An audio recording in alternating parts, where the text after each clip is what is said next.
বগুড়ায় এই প্রথম পকেট পিৎজা সাথে স্পেশাল কিছু মিট বক্স নিয়ে চালু হলো নতুন একটি রেস্টুরেন্ট যার নাম মিট বক্স ডিলাইট। আজকে আমি এসেছি বগুড়ার কলেজ বটতলায় আজিজুল হক কলেজের উচ্চ মাধ্যমিক ভবনের উল্টো পাশে নতুন একটি রেস্টুরেন্ট যার নাম মিট বক্স ডিলাইট। শুরুতেই বলি রেস্টুরেন্টের ইন্টেরিয়র ডিজাইন এক কথাই চমৎকার। ভিতরে রয়েছে একটি সুন্দর সেলফি বুথ যেখানে নিশ্চিন্তে দারুণ কিছু ছবি তুলতে পারবেন। পুরো পরিবেশটাই অনেক রিল্যাক্সিং ও স্টাইলিশ, অন্যরকম একটা ভাইব আছে বলতে হয়। মূলত তারা আগে একটি ফুড কার্ট হিসেবে যাত্রা শুরু করেছিল আর এখন সেটি একটি পূর্ণাঙ্গ রেস্টুরেন্টে পরিণত হয়েছে। এই জার্নিটা সত্যিই প্রশংসনীয়। আজকে আমি তাদের বেশ কয়েকটি আইটেম ট্রাই করেছি, চলুন সেগুলো এক এক করে দেখে নিই। প্রথমে নিয়েছিলাম বারবিকিউ মিট বক্স, যার দাম ছিল 220 টাকা। যেহেতু রেস্টুরেন্টের নামে মিট বক্স ডিলাইট, তাই মিট বক্স তো অবশ্যই ট্রাই করার দরকার ছিল। এই মিট বক্সে ছিল সসেস, ফ্রাইস, চিকেন আর কিছু স্পেশাল সস। ফ্লেভার গুলো খুবই ব্যালেন্স ছিল এন্ড ওভারঅল টেস্টটা খুবই দারুণ ছিল। মিট বক্সটি আমার কাছে খুবই ভালো লেগেছে এবং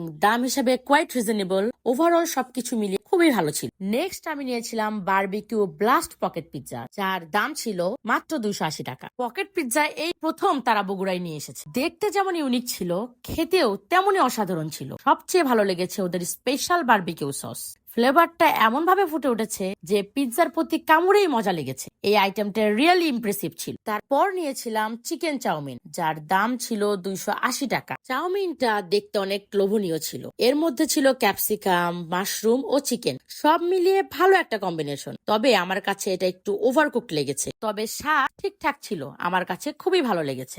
এন্ড লাস্টলি আমি নিয়েছিলাম ওরিও শেক, যার দাম ছিল 180 টাকা। এত কিছু খাওয়ার পরে শেকটা আমার কাছে অনেক রিফ্রেশিং লেগেছে। এটা ছিল থিক এবং ক্রিমি টেক্সচারের, আর ওরিও এবং চকলেট ফ্লেভারের পারফেক্ট একটা কম্বিনেশন। ওভারঅল সবকিছু মিলিয়ে আমার কাছে শেকটা একদমই অর্থিত মনে হয়েছে। মিট বক্স ডিলাইটের খাবার, পরিবেশ ও সার্ভিস সব মিলিয়ে আমার কাছে অভিজ্ঞতা বেশ ভালো ছিল। যারা নতুন কোনো জায়গায় একটু ইউনিক আইটেম ট্রাই করতে চাচ্ছেন, তাদের জন্য এটা হতে পারে একটি এক্সিলেন্ট চয়েস।